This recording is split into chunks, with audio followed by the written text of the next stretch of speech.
Okay, let's get started with this one. I'd like to start off by saying all praises to Yahweh, Ba'ashem, Yahushai, Ba'ashem Makakadash. Honors to those that I've learned from. Of course, those men that's constantly pushing out this word on the internet. Double honors to their teachers, the apostles of all Israel. And shalom to those of Yasharallah seeking righteousness, seeking the truth, and hoping for edification. All right, today I'd just like to go on a topic called environmental factors. And this one really needs to be touched upon because this guy Esau is out here parading himself around like he's some great strategist, some great godlike figure, that the reason he is over the earth right now is because of something that he did. I mean, he just popped out of Europe over to America and just started taking down all of the world powers. He took down England, France, Spain, all by himself. All the while, China, India, and civilization has been around for like thousands of years before he even got to America. We're just still wallowing in the mud and just having economical problems while he's just flowing and just growing and just blossoming all on his own. And we can go right into Job 9:24 that tells you the earth is given unto the wicked. This was given to you. There's no way possible. Just look at the state of you now. You're so discombobulated that you can't even get yourself out of this whatever spamdemic thing that's going on right now. It's just showing that you aren't a great strategist. You aren't a great you aren't as great as you think you are, okay? All right, I like to just go. It's called environmental factors. And this is why Jake, the Negroes, Latinos, and Native Americans are in the situation that we're in because we're put here, because we're under the rule of the wicked. He's done everything possible that he can conjure up in his mind to make sure you stay at the bottom. And wherever you go on this earth, wherever you see civilization, wherever you see U.S. embassy at, you will see Jake at the bottom and these red people flowing around at the top, living in the best neighborhoods. I don't care if you see someone of that indigenous land leading that country. Trust me, he's in the pocket of these people.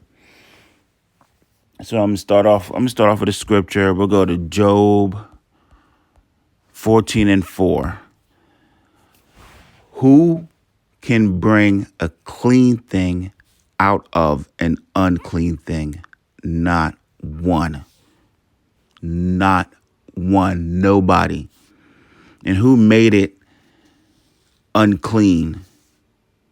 That would be the Most High, the powers that rule over this earth. Yahweh Hashem Yahushai. He made this. This is the base man, and he gave the earth unto him. He gave the earth unto him. Now let's take a look at environmental factors. Environmental factors, according to the OECD, and this is number 3. The environmental factors that contribute to a child vulnerability. Abstract. This chapter analysis the environmental factors contributing to child vulnerability. These operate at both the family and community level. Okay, this guy is researching. He sent in all of his greatest and brightest minds to research things to figure out how he can keep the Negro, Latinos, and Native Americans at the bottom. And of course, we are scattered to all 4 corners of the earth. We are within all of the nations hidden. We're hidden amongst Moab. We're hidden amongst all the nations at all 4 corners of the earth. Okay. Family factors include material deprivation, parents' health and health behaviors, parents' level of education, intimate partner violence, and family stress. And I want you to remember all of these factors that they're saying. Community factors include schools and neighborhoods. Who's in the worst in schools, the worst neighborhoods? The analysis shows the strong intergenerational aspect of vulnerability and the concentration of vulnerable children within certain families and communities. Who's vulnerable? What's one of your first shields of protection on this earth? Your father. And who's pretty much without their father? The Negroes, Latinos, and Native Americans. Why? Because they are the children of Israel. Why? Because the Most High divorced us. He sent us out into this world. We forgot his name. We forgot our heritage. We forgot who we are. It was taken from us. He was our shield. He's our father. He's our protector. And pretty much you can see who they're talking about. Who are they talking about? Vulnerable children and within certain families and communities. They're not talking about these Edomites. They're talking about you, Jake. And these people are watching you. You're watching your every move. You're at the bottom, the lowest. You're completely broke, poor. You don't have access to resources, and they're still watching you. They're still determining you, okay? Let's see, the OECD. What is that? The OECD, let me look that up.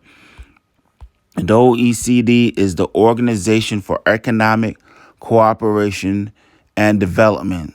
It's a 37-member country group that discuss the development and economic and social policy.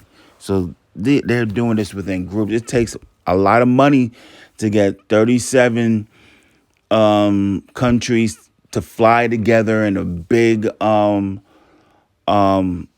hall, reception hall, with food and experts to come together. That they had to have a whole mission plan to come together and discuss these things. So someone's funding this, and it's the governments of the world. They're a confederate against you. Psalms 83. So they show you the countries that are part of OECD. There are 38 members: Austria, Australia, Portugal, Slovak, Netherlands, Japan. We could all, just to say Esau, Edom, Amalek, all the people in Psalm 83, Gabal, Tubal, all of them, The Amalek, there we go, Israel, Italy, New Zealand. All the people that's there to make sure you stay at the bottom, Jake. Okay. Let's go into this guy's, he has his psychologist, these are famous psychologists, Erickson. This guy, he was a Danish, German, American, pretty much, he's one of the small hatters. Development psychologist and psychoanalysis, known for his theory on psychological development of human beings. He coined the phrase identity crisis. You want to take a look at him, you can see that he maintained that personality develops in a predetermined order through 8 stages of psychosocial development from infancy to adult. This is Psychology 101. Since you go in there, they start talking about these great thinkers that they have, and that pretty much how came up with a whole configuration to keep Jake at the bottom. During each stage, which is, he has 8 stages, the person experiences a psychosocial crisis, which could have a positive or negative outcome for personality development. Let's look at Jake. This is 8. Each stage, we probably have about 15 different crises, A lot of us, we come up in homes where your parent, now it's all just, if you want to take a look at the black community, it's just one person there, one parent. The man has ran out the household quick. They live paycheck to paycheck. They have crisis with housing. A lot of rent, a lot of evictions. We have crisis with food, which causes restless nights. You can't sleep good when your stomach's empty. Malnutrition. You're not growing how you should grow. Your brain's not growing correctly. They have problems with, who knows who's in the home with them, touching them, putting bad influences on them, smoking around them, looking at obscene things on television. It might be rated R, but believe me, that these little kids are being exposed to these rated R, rated X things on television. Now we have social media. There's no telling what they may see on that social media. All type of weird videos, death, car accidents. I mean, the crises that these children have to go through, it's monumental. It's just out of control. It's everywhere. Okay. So we have people like him. We have people like Pavlov, who've researched, behavioral psychology. He's famous for the dog. Every time he'd ring the bell, he'd watch a dog to see if it starts salivating. He pretty much he'd provide the dog with food every time he rang the bell, and then he could just ring the bell now, and the dog would just start salivating. So this guy, they said that the hearts of their mind is deep. He wants to stay on top. They say in his mind he thinks that their houses will stay forever. He knew the wicked that he did. He knew the wicked that is on his rap sheet, and he knows he can't pay this price. So he's doing everything he can do, trying to cross every T and dot every I to make sure that he does not come out of power. Because if he comes out of power, it's pure hell on this dude. Pure hell is coming down on him. And he's going out of power. It's only going to take an hour. All right, let's take a look at this guy, because this guy, he has to be dealt with. He's over here, instead of going on the elevator, riding down to his bunker and hunkering down and getting the hell out of Dodge, this guy's trying to stick his head up. Let's look at this guy. What's this guy named? Here he is, this weirdo right here, sticking his head up. A person like this, look at this guy. Who's rolling with this guy? Who's rolling with this guy? Who is calling this guy their friend? Who is saying, yeah, this is my colleague. This is one of my cohorts. Yuval Noah Harari. He's jumped on the scene. If you ever go to bandvideo.com, Alex Jones, he wants a piece of this guy because he just puts out all type of 8-minute, 10-minute. He might spend 20 minutes talking shit about this dude because this dude's out of control, man.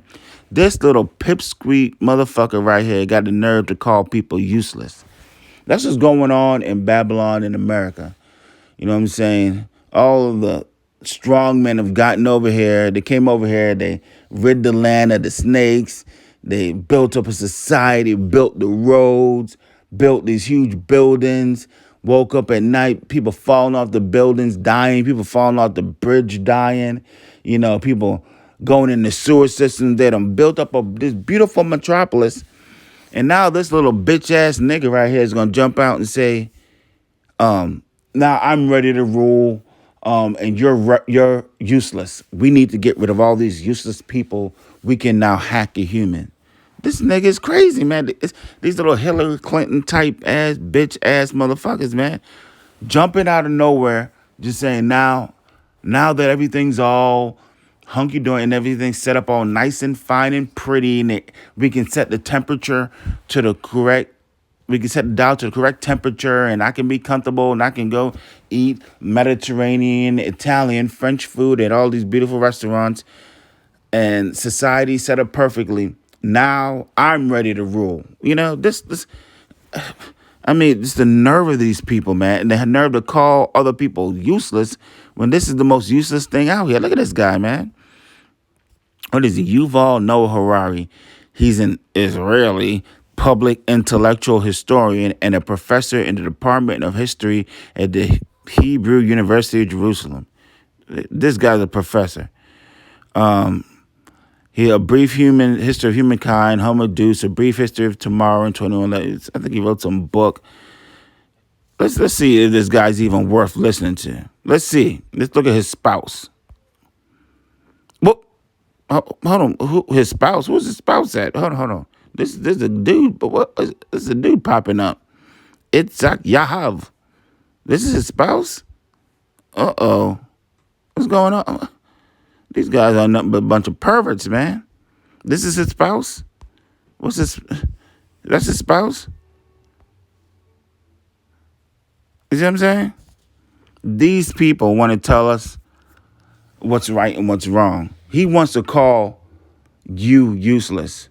When you get dressed, you go take a shower, get dressed and look fly, coming out in your, brand new butters, looking clean, to go out. And you going out to meet a nice, beautiful lady. This dude's getting dressed to go hang out with this dude, this sweaty looking weirdo. Man, this nigga, we're gonna it's about time for him to go.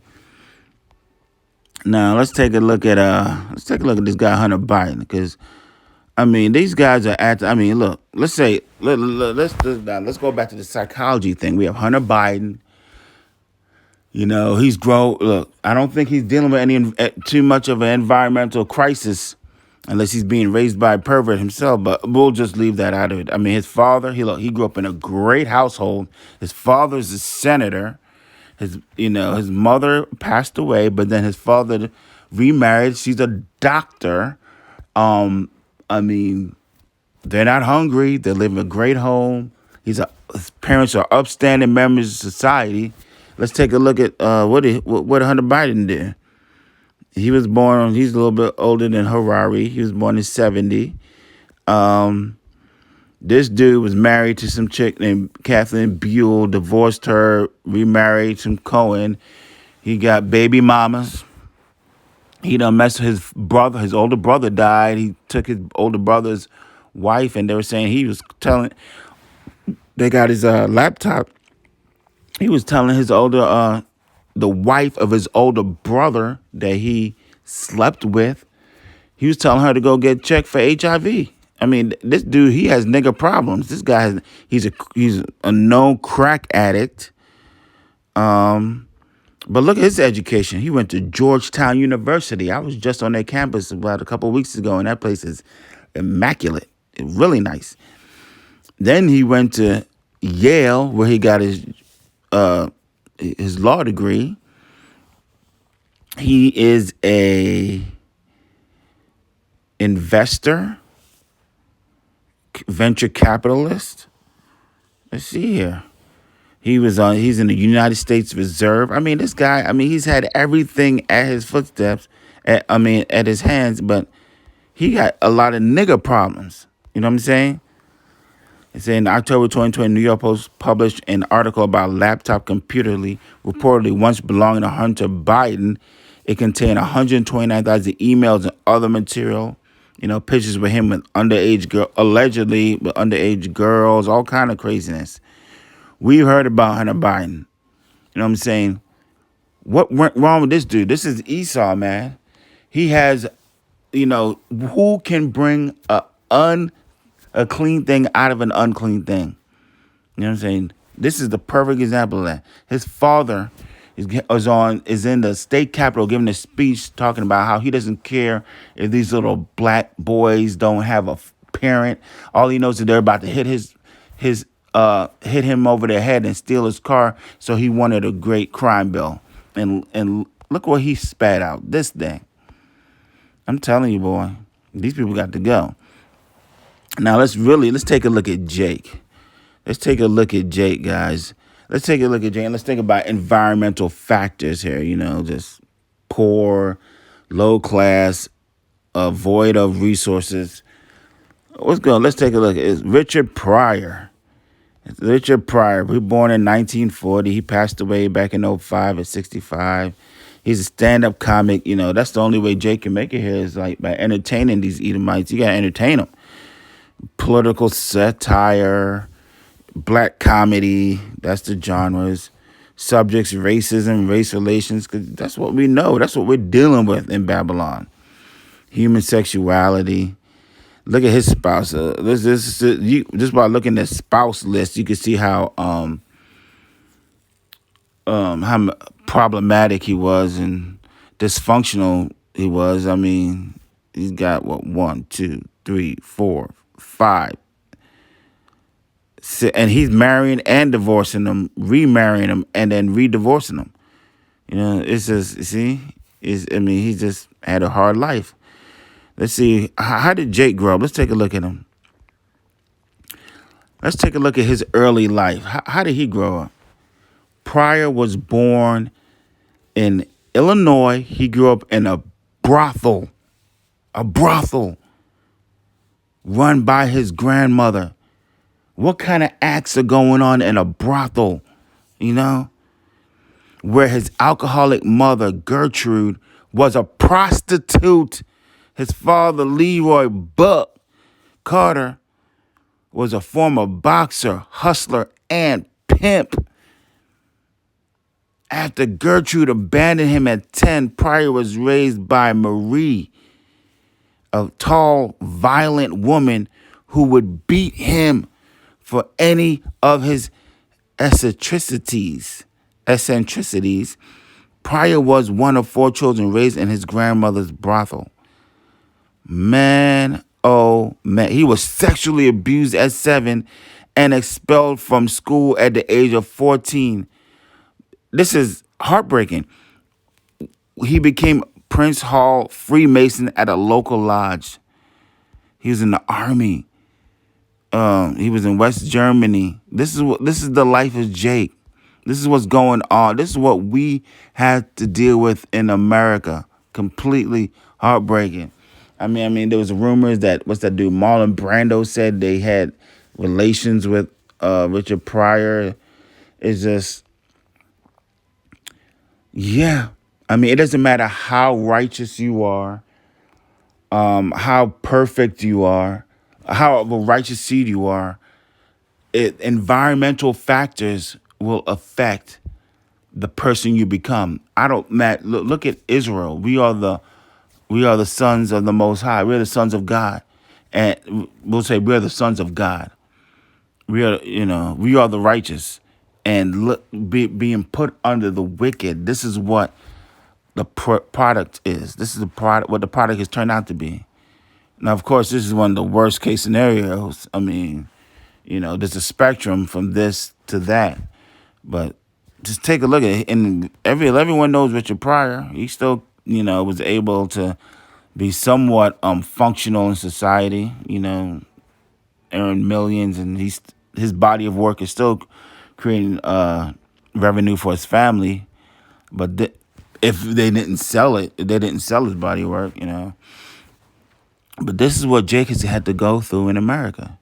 Let's take a look at one more scripture. Let's go to Isaiah 1:9.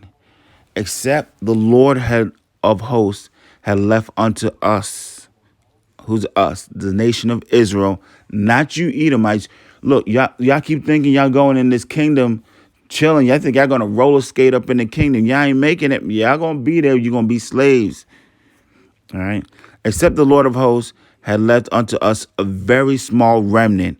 We should have been as Sodom, and we should have been like unto Gomorrah. If it wasn't for the remnant, if it wasn't for Yahweh being upon that cross, putting a covering upon us, we would be like the entire nation would be like Richard Pryor, would be like these Eddie Murphys, these guys. If you look into their history and into the tabloids, into the stories, these guys getting caught with, them alphabet people, them Transformers, that is what the nation of Israel would be like. So, can you imagine?